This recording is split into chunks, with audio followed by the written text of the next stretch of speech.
Hello guys, welcome back to my channel. आज आपण बघणार आहोत कोकणी स्टाईल काजूची भाजी। मी मेनली कोकणातली असल्यामुळे मला या सीझनमध्ये आपल्याला काजू गावातून येतात।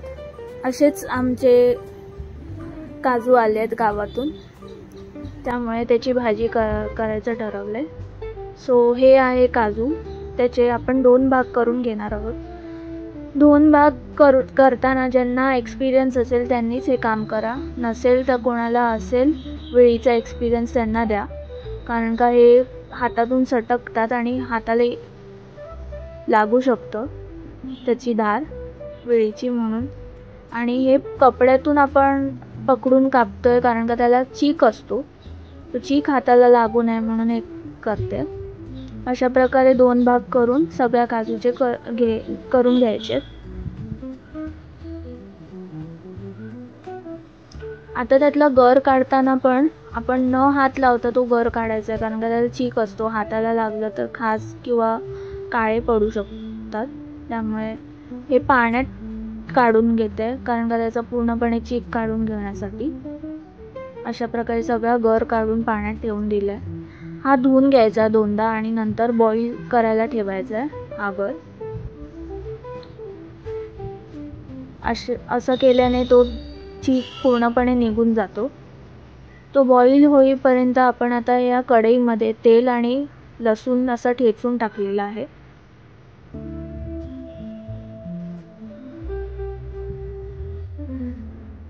सो आता हे बॉईल झाले काजू, त्याचा गॅस बंद करून थंड होऊन ठेवायचं आहे। मगाशी लसूण टाकलेलं त्यात बारीक चिरलेला कांदा टाकून घ्यायचा, ट्रान्सपरंट होईपर्यंत शिजवायचं। त्यानंतर हे क्यूब केलेले बटाटे टाकायचे त्यात,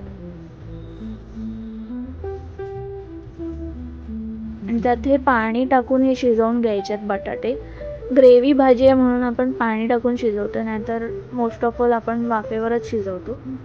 सो या भाजीसाठी आपण आता मसाला तयार करतोय। थोडंसं एकदम किंचितचं तेल टाकून आपण कांदा भाजून घेतोय, लालसर कांदा भाजून घ्यायचा आहे।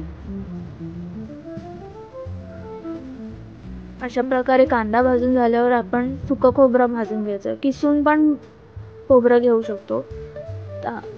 आम्ही असं स्लाइस करून घेतलंय, असं पण शेवटी ते मिक्सरलाच जाणार आहे। सो ते खोबरं आधी मिक्सरला लावून नंतर हे मिक्स करून घ्यायचं आहे कांद्यात। असं मिक्स करून नंतर परत खोबरं आणि कांदा दोन्ही मिक्सरला लावायचा। हा मसाला गोडा मसाला बोलतो। अशा प्रकारे पाणी थोडंसं टाकून हा मसाला तयार झाला आहे। त्यानंतर त्याच्या साली काढायच्या काजूच्या, मगाशी आपण बॉईल केलेले काजू त्याची साली काढून घ्यायचे।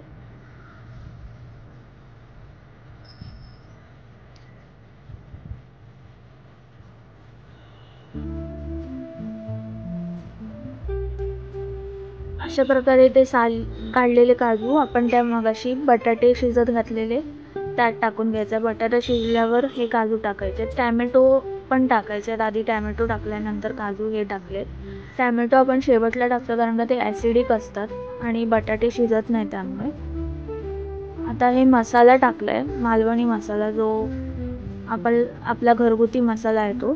त्यानंतर हळद टाकले आणि मगाशी तयार केलेला मसाला 2 चमचे, मोठे 2 चमचे टाकते। हे अंदाजे घेतले, कारण तुमच्यासाठी हे 2 चमचे मोठे टाकायचे। जास्त मसाला टाकू नये, कारण का हे बरोबर लागत नाही मग भाजी जास्त मसाला टाकला की हवाला। त्यामुळे अशी मिक्स करून घ्यायचं आहे आणि शेवटला मीठ टाकायचं आहे त्याच्यात।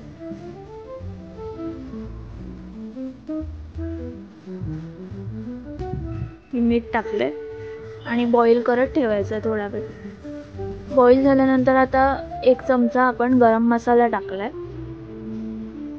आणि पूर्णपणे असं शिजवून घ्यायची। ही भाजी तयार आहे आपली। ही भाजी एकदम चिकन सारखी लागते। तुम्ही चिकनमध्ये पण हे काजू गर टाकून करू शकता, खूप सुंदर लागते। अगदी चिकनला तोड म्हणावं असं अशी लागते। आणि शेवटी आपण कोथिंबीर चिरून गार्निश करून टाकू। तुम्ही नक्की ट्राय करा। खूप सुंदर ही भाजी लागते. Bye bye guys, thanks for watching.